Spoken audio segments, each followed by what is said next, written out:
તો અનેક મહત્વપૂર્ણ સમાચાર સામે આવી રહ્યા છે। ભૂપેન્દ્ર ઝાલાને લઈને મહાકૌભાંડી ભૂપેન્દ્રસિંહ ઝાલા સામે રિમાન્ડનો દોર યથાવત જોવા મળી રહ્યો છે। વધુ એક વખત કોર્ટમાં ભૂપેન્દ્ર ઝાલાને રજૂ કરાતા કોર્ટે તેના વધુ રિમાન્ડ મંજૂર કર્યા છે। રિમાન્ડ અરજીમાં સીઆઈડી ક્રાઇમનો ચોંકાવનારો ખુલાસો જોવા મળ્યો હતો।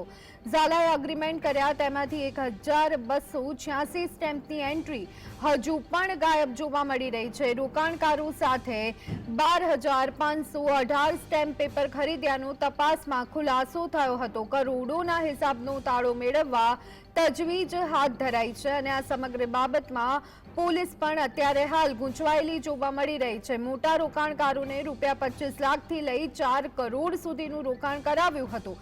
તપાસમાં આગામી સમયમાં મોટા ઘટસ્ફોટ થાય તેવી સંભાવના પણ વ્યક્ત કરવામાં આવી રહી છે।